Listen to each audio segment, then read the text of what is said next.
My name's Bryony. I'm Certification Administrator for Pasture for Life, and I also manage the membership. And on my panel, I have Johnny Balfour, who is a farmer in Fife and also chair of Pasture for Life. And then I've got Fidelity Weston, who farms in Kent and is a certified farmer as well. So we're going to give a bit of a summary of the standards. So the standards are our North Star at Pasture for Life. We're firmly rooted in all of our principles, and they provide a clear definition of what it's meant by the term Pasture for Life. The foundation underpins the certification mark, which helps consumers to identify meat, dairy, fibre products produced this way.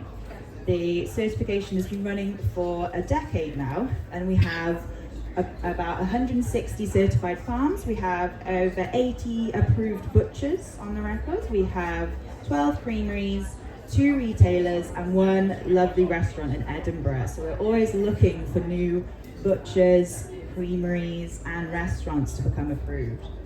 So certification is predominantly underpinned by the mapping and research that we do at Pasture for Life, and it is formed by our farmers' feedback. So whenever we reassess the standards, we go to our certified producers and we gain feedback from them to develop and grow those standards further. So some of the overarching principles of the standards.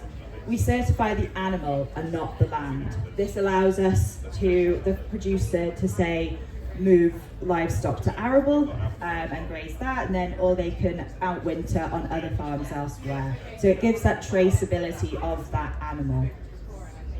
We primarily focus on what the animal is eating and the management that ensures this is 100% pasture based. So the standards are set into categories. So some of those categories are understanding the certification mark, production standards, livestock and feed, animal welfare, sustainable pasture management, biodiversity and wider environment, approved businesses beyond the farm gate, and use of the certification mark conditions and guidelines. So overall, feed and nutrition is a really big question that we get asked at Pasture Life. What can I feed my animals and what can't I feed my animals? So prohibited feeds for Pasture for Life are grains, dry harvest grains, legumes, soy, maize, sunflower grains, oilseed, grain residue or byproducts including brewer grains, any harvested root crops and root crop products including sugar beet and fodder beet whether harvested or grazed fresh or processed. Things that are approved for Pasture for Life. So the pasture and forage must be the only feed source consumed for the lifetime of the animal, with the exception of milk consumed by young stock prior to weaning. So pasture and forage includes grass, legumes, brassicas and herbs with pasture lays. Also permitted are forbs, browsing of shrubbery growth, arable silage or whole crop harvest in a vegetative pre-grain state. So recently we looked further into abattoirs, and with the kind of growing decline of abattoirs, we decided that we were no longer going to approve them because we wanted to keep continuing that supply chain and availability for farmers. So as the abattoirs are Food Standard Authority approved, that's a tick box for us that they've met regulations, and also we'd like to support the decision of that farmer and where they would like to send their livestock. So we're happy to go with that. So that's a new part of our standards. So payment-wise, it's broken down into your auditing fees and then the licensing fees and levies. So licensing fees are payable to all certified producers to use the certification mark, but if you're a Pasture for Life member, you get this as a free offering as part of the benefit of being Pasture for Life member. The levy payments are collected once a year, and cattle are £5, sheep are 50 pence, and deer are £1.50, and that would be farmed deer. These levies apply regardless whether the products from the animal are sold or marketed under the certification mark or not. So process-wise, You will send an application to us through our website. It'll come through to me, and I will have a look at that. I'll send you all the details of the standards, and then if you've got any questions, you can fire them back to me, and I'll ask the standards team.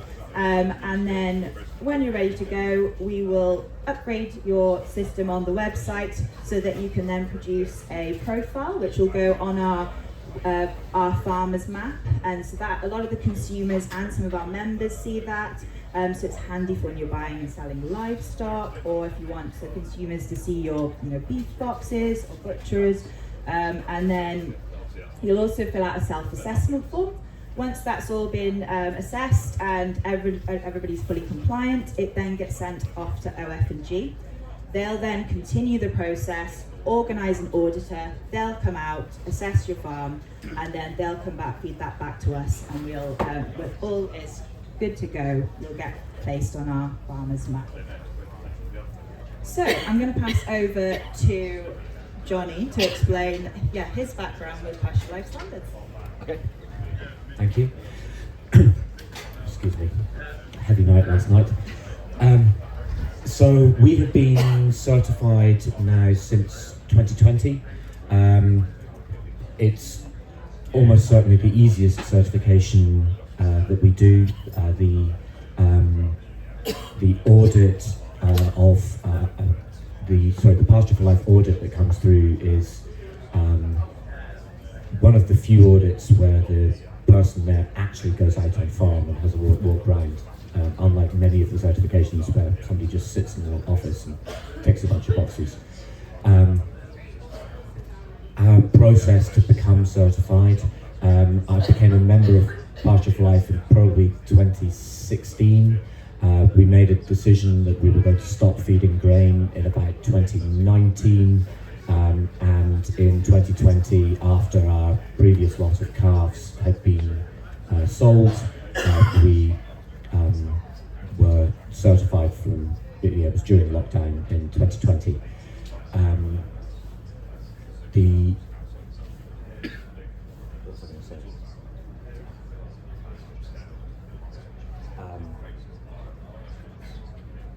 It's the decision to become Pasture for Life certified is it's probably the easiest decision we could have made, and if your system has some grain in it, basically the only thing you need to do is to remove that grain from the feed, and you'll be able to rock through your certification.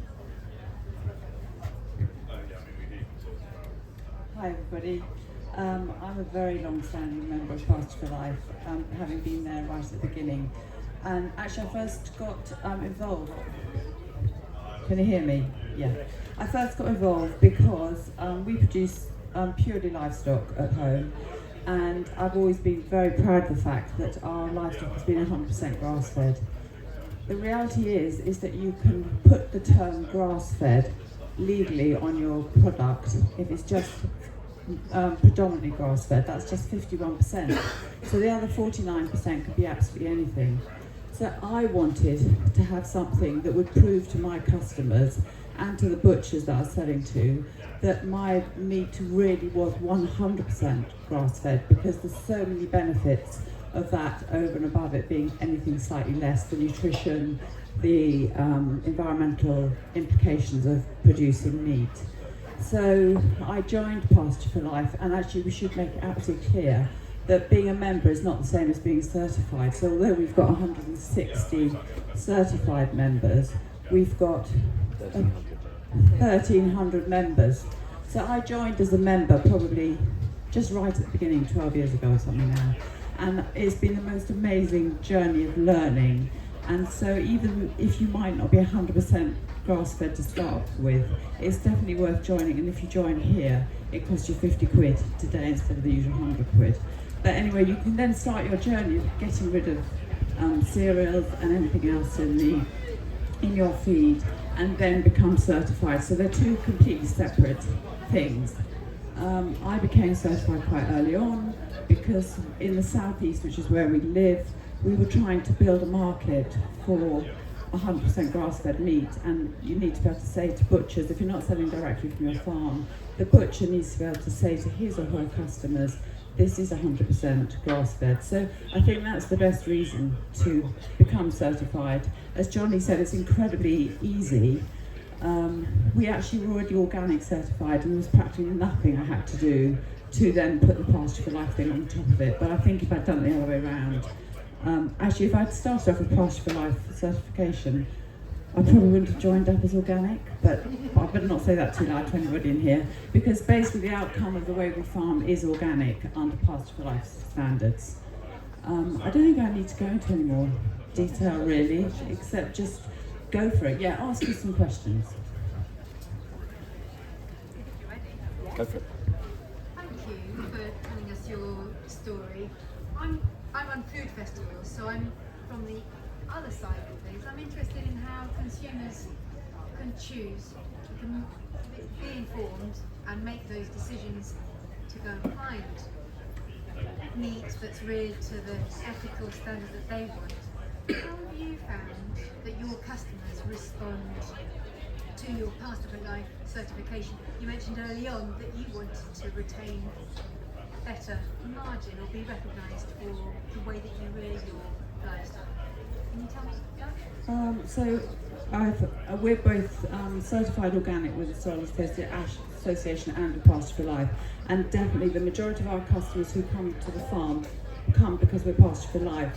There's a real interest in knowing that you've got 100% grass-fed meat. So I'd have said that that is really important and really key. We, of course, actually don't need the certification for our meat sales on the farm because people come to the farm can see for themselves. But I sell about 50% of our carcasses to butchers, and they are butchers who have chosen to buy Pasture for Life meat, and then they definitely do need the certification. I also just believe that, you know, certifications just is a good thing to do, because in a world where it's really hard to identify yourselves and what you're producing, actually having that certification is just the public statement that this is how you farm. And that's really why actually I keep my organic certification, because we are 100% organic, and I mean it costs me a lot of money each year to do it, but I just think that is our consumer facing, that's the way the farm's facing. So I do believe in the importance of certification in itself. Any other questions? This might sound a bit strange, but I wonder if you have any arable Pasture for Life farmers, just because as an upland hill farmer I couldn't possibly finish all my livestock. So, Yes, I'm both an arable and livestock farmer, and we have not very many purely finisher farmers, but we do have some farmers who want to finish other people's livestock. That includes me, actually. We have lowland ground. We probably don't have enough animals, so supplementing that with other people's store animals might be a good thing. I should also just add to that, which is that Bryony making the point that the certification's on the animal rather than the land is also really good, because we for instance can move our livestock onto another farm and it keeps its Pasture for Life certification. It's much harder under organic to do that. So it's very flexible, very easy certification to follow. Thank you. Yeah. Can I just, as a direct follow-up to that, because I'm in the same position, do you pay a premium on your stock that you buy certified Pasture for Life? We actually haven't. This is a recent plan of ours to put in extra grass. I would hope that we would be able to pay a premium, but it might not. The premium might not happen until we sell the fat stock. It'd be an individual agreement. The fat animals that we do sell, I'm sure Fidelity would say the same thing. We do get a premium for those beasts. Sorry? You share the love. Exactly. Perfect. Any other questions?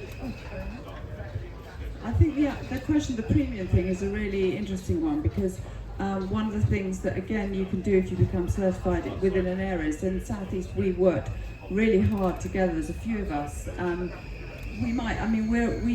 Our suckler herd is 30 cows, and we take them all through finishing.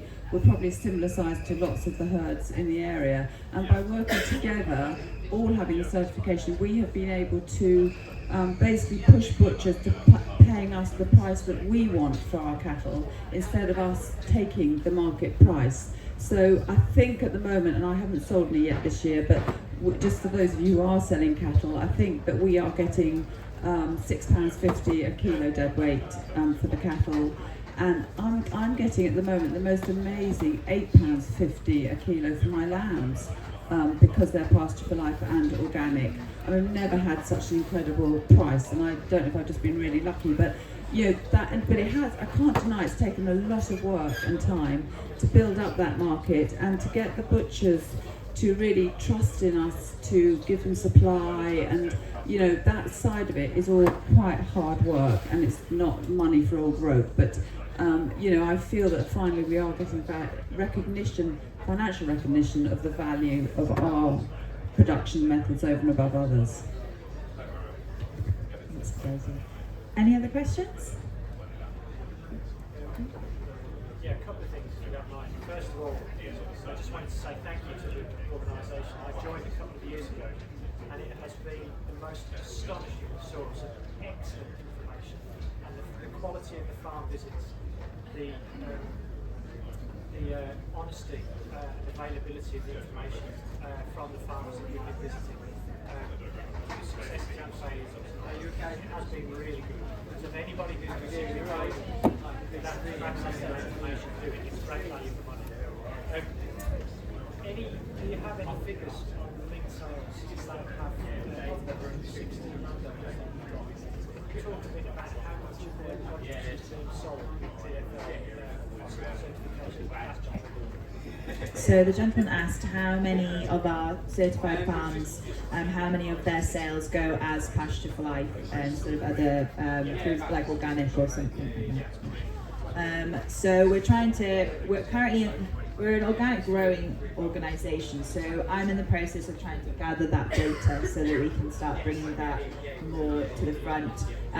What we've started doing, we don't have that knowledge to hand, but what we have started doing in Scotland, we've got a project running looking at supply chains and creating those links between farmers like breeders and finishers and people who want to buy stores, and then we've also brought in butchers that are large wholesale butchers in Scotland to that discussion, so that we can start to understand more detail of what's going where, what are these butchers looking for, what are these restaurants looking for, so that we can start building a bigger picture, so we can start growing our producers and gathering that information to progress and grow the organisation.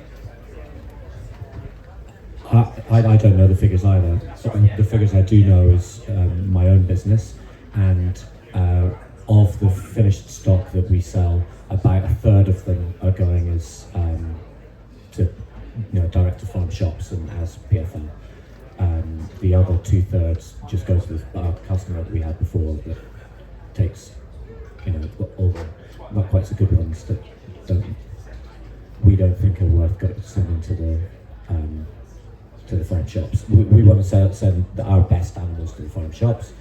We're changing up breeds of cattle, more traditional, smaller animals. So anything that's legacy Simmental, we'll just send to whoever will pay some money for them. And what's your impression of the demand that you're experiencing? Is it going in the right direction? Do you think we'll be selling more and more PFL animals through time? Yes. Yeah, we're investing. We're investing in growing our herd. We would expect to be selling 100% of all of our finished stock as PFL animals in the future.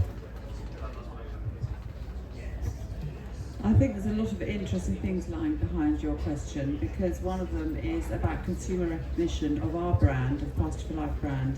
and so I sell from the farm, and I also sell to local butchers, and I absolutely do not want to sell to a local butcher who won't distinguish my meat from other people's meat.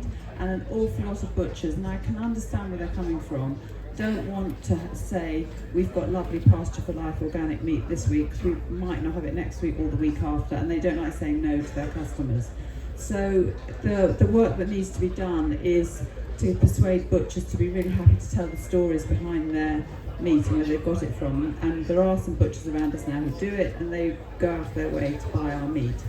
I sell to two lots of butchers who do online sales, and they need my organic certification because they say that their customers know what the organic certification is, but they don't actually know what Pasture for Life certification is.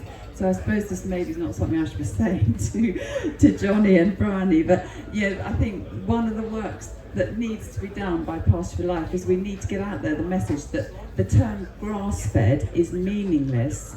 And you might see on a butcher shop that your meat's grass-fed. It does not mean to say it's 100%. And somehow we've not only just got to promote ourselves, but we've got to get out that message that the grass-fed term is useless. So there's still work to be done. But I think by getting the farmers to do it and doing it on a regional basis is quite a good way of doing it, because in the end you can make enough noise and get a few butchers to see what you're talking about. What you just said seems to me highlights the importance of the project in Scotland, because if you've got a butcher who needs consistent supply, then it's very difficult to do that as an individual producer. But if there's a network being created by Pasture for Life that will allow that to come together, that would be brilliant. Totally agree, and that's why we need everybody in this tent to join up to Pasture for Life if you're meat producers, because you don't need to pay for the certification, but if those of us in an area know who other members are who've got stock coming along, it gives us more power to go to the butchers and say we really can supply you throughout the year, because now we know we've got enough stock on the ground, and that is a real chicken and egg thing to get that going. So do join up, everybody. £50. Any other questions? Curious to know why there's such a poor uptake from restaurants. Well, mainly because we haven't had the manpower to go out and start, knocking on doors and seeing who would like to become approved. But it's something we are definitely working on. We've had another restaurant in Edinburgh approach us, one of the top ones. And we also tend to say to our producers, if you know of a butcher, retailer or restaurant or pub or anything you think should be approved Pasture for Life, let us know. We'll get in contact with them. We'll plant the seed, and hopefully they'll become approved, and the brand will continue to grow and be visible for the consumer to see, on menus in pubs and restaurants and so on. Growing. Oh, did you have a question? Yeah, do you think supply will be able to keep up with demand, or vice versa? One of our hesitant, Johnny said he's putting a third of his animals into PFL, the rest are going to the mainstream. We've got the scope, we're looking at 250 animals a year. It's fine for small producers selling locally, but actually we want the certification. We are members, we want certification, but actually, yes, it's difficult for us to take that next step when we know we need to be selling in big numbers quickly. That's how the system works. We're hesitant to start finishing more. We fear that the demand isn't there yet for that number. We want to be selling 50 gallons at a time rather than 1 2 3. Do you think, when is that going to catch up? Yeah, well, that's connected to that project that's been running in Scotland. That's kind of a guinea pig area for us, where we've brought a hub of farmers together to discuss that, larger producers, because they, similar to you, they'd like to become certified, but they want to know they've got the outlet for all that. So hence why we brought in larger wholesale butchers into that mix. And it's just, at the moment, it's gathering that research and information, putting a case forward, and figuring out what's the best move for us all to make next. We're speaking to the bigger farmers over time, like Johnny as well, trying to work out at the beginning we just start production. We're taking capital and 300 kilos and get them out to 40 in the winter, but we want to go to that next step to finish more, to get this brand out there. We're just a minute just hesitant to do that because that demand is price. I suppose, time is. Yeah. Any other questions? Any other questions? Can you just explain how you sell it to the end consumer? Because everyone knows of grass-fed, and how do you sell Pasture for Life being so much better that the consumer can understand and want to pay a premium? All good stuff. Like nutritionally as well as particularly marketing. Yeah, I suppose that, I mean, in a way it is all around you, and that on the website, which we're upgrading at the moment, there's all the stuff about the nutritional benefits of 100% grass-fed compared to the rest. I mean, I think that consumers are actually just rather shocked when you say to them, look, they're buying grass-fed meat, but actually it's possibly nowhere near 100% grass-fed. And I mean, 2016 we did a survey of consumers, and 95% of people said they thought that was shocking, and the law needs to be changed so that you couldn't put the term grass-fed on your meat. So, you know, those are the messages that we need to get out. But I think it's a really interesting journey about how Pasture for Life has got to where we've got to now, which I think is an amazing position to be. We started off with a few people sitting around the kitchen table 10 years ago, and one of the things that we've been working so hard at trying to do is to get the supply chain going. But it's incredibly complicated to get. We've got so much to do. You've got the messages to get out. You've also got to link up disparate farmers, and for the point about capacity, you know, there's a butcher near us, for instance. He said he'd take 20 lambs a week if he could. Well then, you know, how do we start to mobilise our members who can do that? So, it's a real issue for an organisation like us where to start. And I think I would say that we as farmers have a tremendous role to play ourselves in trying to get those markets going and trying to work together. And one of the interesting outcomes, I don't know if any of you know, but the Pasture for Life have been running this brilliant farmer mentoring project with FIPPA funding in the protected areas. And in our area where we've been doing it, it's built a community of farmers now that mean that we are working together much more closely, and actually we can start trying to get the market going around us more better as well. So, I think we can't just leave it in the hands of Pasture for Life. We're having to raise money to pay all these brilliant staff. We have also got to try as farmers to do it ourselves as well and work together as a we're not a cooperative, but as a community interest company, and we just have to try our bit too. Great, well I think that's time, and thank you so much everybody for coming to listen to us. And yes, another plug for the membership. It is excellent. It's a great knowledge exchange. It also has a livestock marketplace connected to it, which has a lot of our members buying and selling their livestock on. So you'll know that you'll get a 100% grass-based animal there if you look. So yeah, if you've got any questions, some of the team will be over at the front of the stand, so just please fire away. And there's an excellent mob grazing demo coming up after this, so stick around. Over there. But the man who's running it is just there. So yeah, thank you very much, everybody.